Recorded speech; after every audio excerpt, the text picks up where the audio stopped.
खडतर परिस्थितीतून एका सक्सेसफुल स्टोरीचा प्रवास कसा असू शकतो हे जर तुम्हाला अनुभवायचा असेल तर हा व्हिडिओ नक्की शेवटपर्यंत बघा. नमस्कार, मी Kumkum Santosh Gogawale from Radha's cake home baker. या होम बेकरची सुरुवात एक केक शॉप पासून झाली आणि 4 वर्ष मी सेल्स गर्ल म्हणून काम करते आणि असं वाटलं की म्हणजे मी पण करू शकते. तर माझ्याकडे एवढा कॉन्फिडन्स नव्हता आणि मी ह्या बाबतीत मी माझ्या घरी पण विचारलं, पण मला पहिलं नकारच होता, की आपल्याला ह्याच गोष्टी जमणार नाही, तू नको करूस. म्हणजे सगळेजण बोलत होते.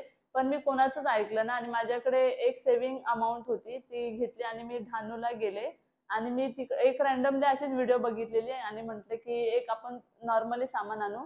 मी स्टार्टिंगला 2 कंपाऊंड आणि 25 बॉक्स, 25 प्लेट आणि 1 केजीचे 5 बॉक्स आणलेले. मला एवढा कॉन्फिडन्स पण नव्हता आणि जेव्हा मी स्टार्टिंगला सामान आणलं ते फक्त 8,000चं होतं. 8,000चं सामान तर मी आणलं होतं, पण मला माहित पण नव्हतं की हा नंतरला काय होईल काय नाही. आणि मी सामान आणलं आणि दुसऱ्या दिवशीच मला काका बोलले की एक केक बनवायचा, तू बनवशील का? आणि मला ह्या गोष्टीबद्दल एवढं नॉलेज पण नव्हतं आणि रसमलाई फ्लेवरचा मी पहिला केक बनवलेला 6 मंथ बेबीसाठी आणि तो इतका छान बनवलेला की मला वाटलं पण नव्हतं की मी फर्स्ट टाइम केक बनवेल आणि तो इतका छान बनवेल हे नव्हतं वाटलं. आणि तो केक नंतरला मी काकाला विचारला की कसा होता, तर तो बोलला की छान होता आणि घरी पण सगळ्यांना आवडलं आणि त्यालाही आवडलं आणि त्याच वेळी म्हणजे माझा तो फर्स्ट केक होता तो 400 रुपयाचा होता आणि मी तो 400 रुपयाला सेलिंग केलेला. त्यानंतरला मला त्या मंथमध्ये 3,000चा सेल झाला आणि मी खूप डिमोटिवेट पण झाली कारण मी लाईफमध्ये सगळ्या गोष्टी अर्धा-अर्धवट सोडून आले.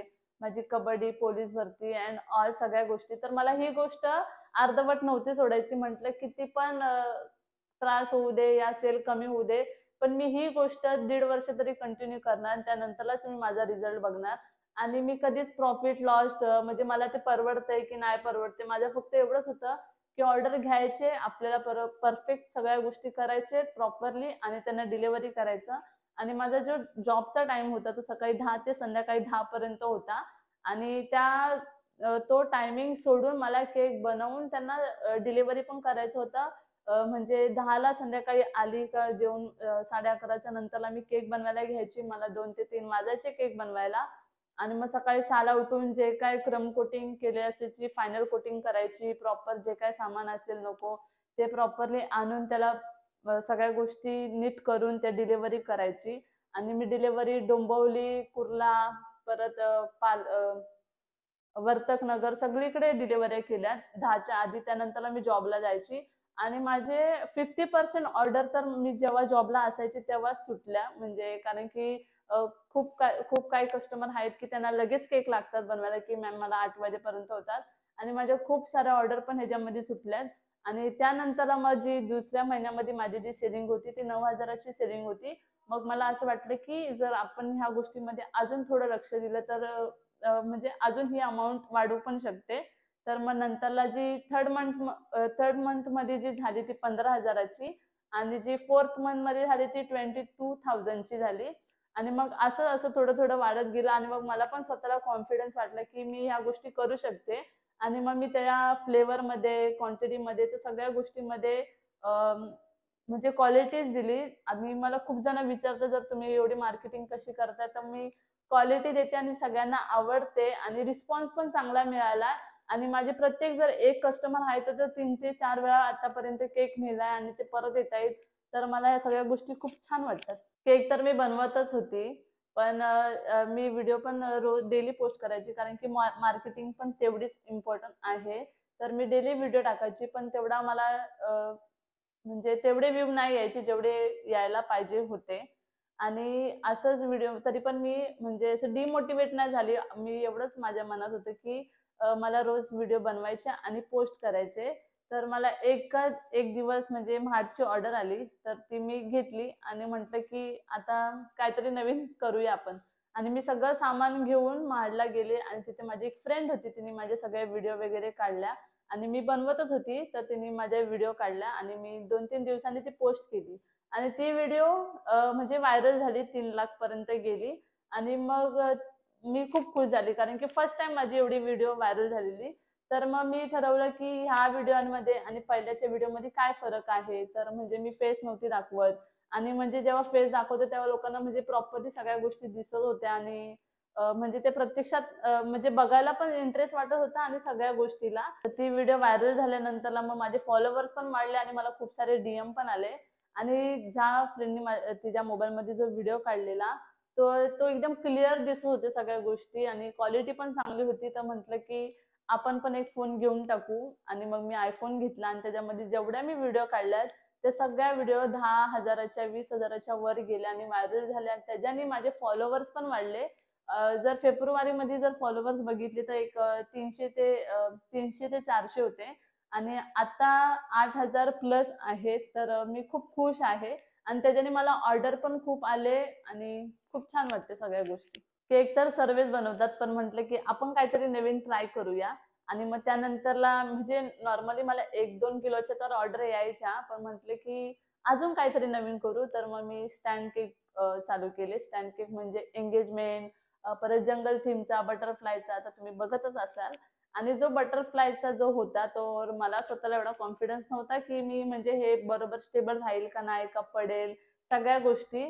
पण मी एकदा जेव्हा मी म्हणजे 3-4 वेळा जेव्हा मी केक सेल केला तेव्हा मी थोडं कमी रेंजमध्ये केला. तर मग म्हटलं की ट्राय करू आणि त्या गोष्टी लोकांना इतक्या आवडल्या आपल्या मुंबईमध्ये कारण की म्हणजे खूप कमी लोकांकडे म्हणजे सेल करतात बटरफ्लाय केक आणि तो दिसायला पण छान वाटतो.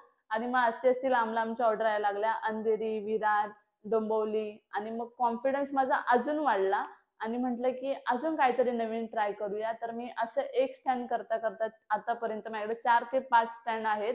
तर मी एंगेजमेंट पण स्टँड केक मध्ये बनवते. म्हणजे कोणतं पण असेल तर ते मी नवीन काहीतरी क्रिएटिव्हिटी दाखवण्याचा प्रयत्न करते आणि मला खूप सारे कमेंट पण आले की तुझी प्रत्येक व्हिडिओ मध्ये म्हणजे प्रत्येक केक मध्ये काहीतरी नवीन युनिक दिसतं आणि माझा कोणताच केक सेम दिसणार नाही. आणि जर दिसलाच तर कस्टमर ऐकत नाही कारण की ते मला बोलतात की मला असाच सेम केक पाहिजे. तर मी त्यावेळेलाच त्यांना तो तसा सेम बनवून देते. नाहीतर मी काही ना काहीतरी नवीन ट्राय करते कारण की ते मलाही आवडतं बघायला आणि जे माझे फॉलोवर्स आहेत त्यांना पण बघायला आवडतं. तर मी नेहमीच काहीतरी नवीन नवीन ट्राय करते. जिथे मी 2 ते 3 हजाराचे केक बनवायचे जेव्हापासून मी जो स्टँड केक म्हणजे चालू केला बटरफ्लाय एंगेजमेंट तेव्हा माझे 7 ते 8 हजारापर्यंत केक सेल व्हायला लागले आणि जरा प्रोग्रेस दिसली माझ्या पण बिझनेसमध्ये आणि असं वाटलं की आता असंच ह्या सगळ्या गोष्टी काय ना काहीतरी नवीन ट्राय करायला लागणार आहे. केकचा जो बिझनेस आहे तो ग्रोथ व्हायला लागला आणि नंतर मला फॅमिलीचा पण सपोर्ट मिळायला लागला. पहिला सपोर्ट नव्हता पण असते माझी फॅमिली पण माझ्या बिझनेसमध्ये इन्क्लूड झाली आणि खूप छान वाटायला लागलं आणि त्यानंतरला जेव्हा माझ्या जर्नीला 6 मंथ झाले नंतर मी माझ्या स्वतःच्या कमाईने बेकिंग इंडस्ट्रीमध्ये जी महत्वाची गोष्ट असते ती म्हणजे ओटीजी ती फर्स्ट टाइम घेतली आणि कारण की माझ्या ऑर्डर पण वाढायला लागलेल्या आणि मला जे कुकरमध्ये केक ठेवून कारण की एकदम बल्कमध्ये ऑर्डर यायच्या तर ते मला खूप लेट व्हायच्या आणि त्या लेट ऑर्डर जायच्या त्यामुळे मी जी मशीन असते ती घेऊन टाकली आणि जी क्रीमची मशीन आहे ती पण मी घेऊन टाकली आणि माझ्याकडे दोन्ही पण मशीन झाल्या आणि त्याच्याने माझं काम एकदम इझी व्हायला लागलं कारण की जे 30 मिनिटामध्ये जे कुकरवरती जो स्पंज व्हायचा तर 30 मिनिटामध्ये माझे 6 स्पंज रेडी व्हायला लागले. तर ते काम पण एकदम फास्ट व्हायला लागलं म्हणजे लवकर मी कस्टमर जवळ केक पण द्यायला लागली. तर त्या इझी झाल्या त्या सगळ्या गोष्टी माझ्यासाठी. मला स्वतःला प्रूफ करण्यासाठी मी Instagramवरती एक चॅलेंज घेतलं 1 लाख इन 30 डेज आणि म्हणजे माझ्या घरच्यांना पण माहित नव्हतं की मी हे चॅलेंज होईल का नाही. मला पहिले बोलले की "दादू नको घेऊस" कारण की मी त्यावेळी जॉब पण करायची आणि जॉब करता करता मी चॅलेंज पण घेतलं आणि माझा जॉबचा जो टायमिंग होता तो म्हणजे 11 तास माझे होऊन जायचे आणि त्या 11 तास झाल्यानंतरला मला येऊन केक रेडी करायचे, बनवायचे आणि कस्टमर पर्यंत डिलिव्हरी करायचे आणि मला माहित पण नव्हतं की मी हे कंप्लीट करेल की नाही. पण मला असं वाटत होतं की माझ्या ज्या जर्नीला 1 वर्ष कंप्लीट होतंय तर म्हटलं 1 वर्ष कंप्लीट होता एक काहीतरी झलक करूया आणि मग मी घेतलं आणि मला खूप जण विचारत पण होते की खरंच म्हणजे एका स्मॉल बिझनेस मधून आपण एवढे इन्कम कमवू शकतो का? तर त्यांनाच आता मी आज सगळ्या गोष्टी क्लिअर करणार आहे.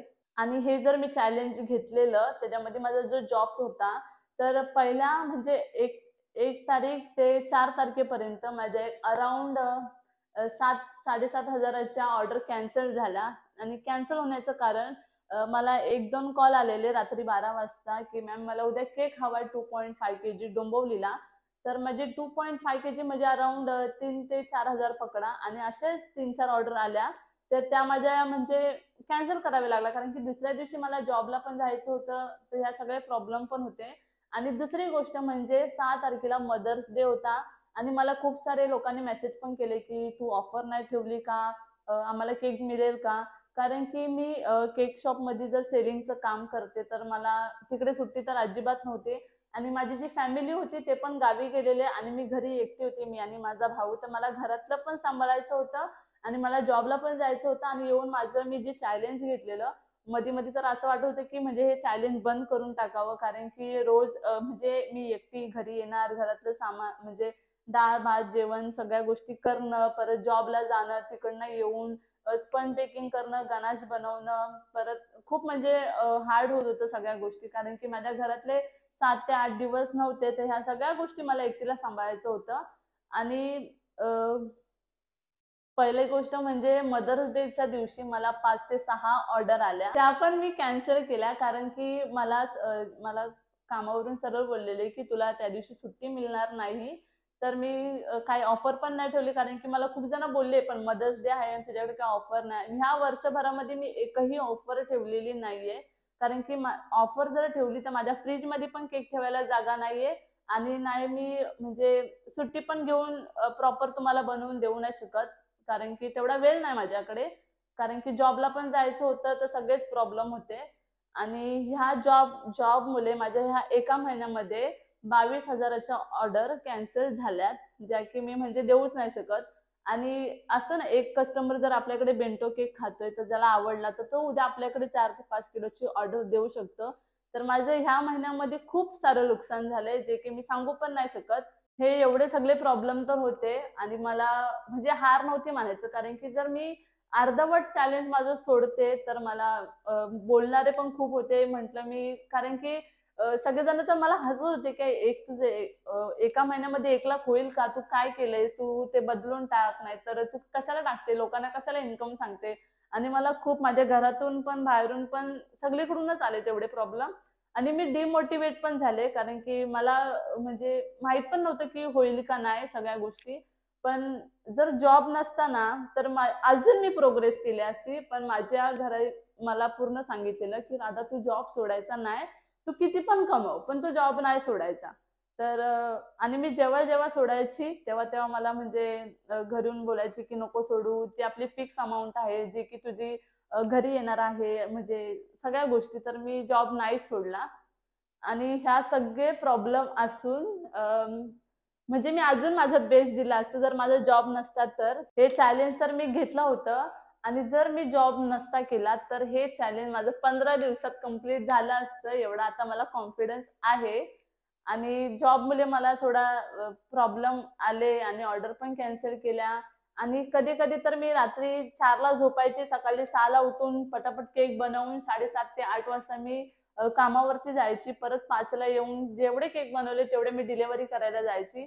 ना झोप-बीप काहीच म्हणजे काहीच नव्हतं. सगळ्या गोष्टीचा मी त्याग केलेला आणि म्हणजे छान झालं सगळ्या गोष्टी आणि जर जॉब नसते तर खरंच हे चॅलेंज माझ्यासाठी खूप अजून ईझी झालं असतं.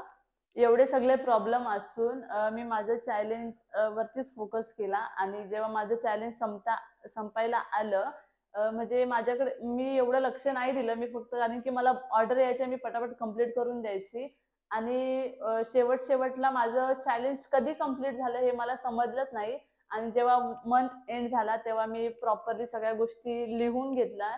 तेव्हा मला कळालं की मी 1,00,000 प्लस मी अर्न केलेत. तर खूप छान वाटतं आणि मला स्वतःला कॉन्फिडन्स नव्हता की मी 1,00,000च्या पण प्लस अर्न करेल.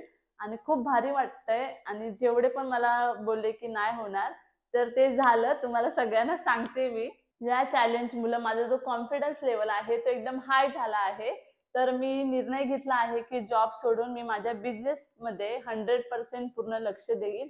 त्यामुळे मी जॉब सोडला आणि आता माझं म्हणजे आता खूप ग्रोथ करायची माझ्या बिझनेसमध्ये. खूप सारे होम बेकर आहेत, त्यांनी फक्त हॉबी म्हणून चालू केले. म्हणजे आपण फक्त केक बनवू आणि आपल्या फॅमिलीसाठी, तर त्यांनी त्या गोष्टीचा म्हणजे कसा फायदा करावा आणि त्यांनी त्यांचा जो बिझनेस मध्ये कसा ग्रोथ करावा, ह्या सगळ्या गोष्टी मी लवकरात लवकर डिटेलमध्ये तुम्हाला लवकरच सांगेन. आणि कोणताही बिझनेस हा स्मॉल नसतो, कारण की मला खूप जण बोललेत की स्मॉल बिझनेस तर स्मॉल नसतो. जर तुम्ही तुम्ही पूर्ण 100% एखादी कोणतीही छोट्यातली छोटी गोष्ट असू दे, जर तुम्ही 100% देताय ना, तर ती तुम्हाला नक्कीच ते सोनं त्या त्या गोष्टीचं तुम्हाला सोनं करून देईल. आणि जर तुम्ही जेवढा मेहनत करणार त्याच्यामध्ये तेवढं तुम्हाला प्रोग्रेस दिसणार. आणि मला असं वाटतं की प्रत्येक मराठी मुलगा मुलगी अ, त्यांनी त्याचं म्हणजे जॉबपेक्षा बिझनेस करावं. आणि बिझनेसमध्ये खूप साऱ्या गोष्टी आहेत की आपल्या मनासारखं आपण म्हणजे आपल्याला आवडत्या गोष्टीमध्येच तुम्ही बिझनेस करा, ना की हा जर केकचा करतोय तर मी पण केकचा करते. हा जर दुसऱ्या कोणत्या गोष्टीचं करतोय तर म्हणजे दुसऱ्याचं बघून नका करू. जे तुमच्यामध्ये जे आहे ते तुम्ही बाहेर व्यक्त करा आणि तेच तुम्ही त्याच गोष्टीमध्ये पुढे जा.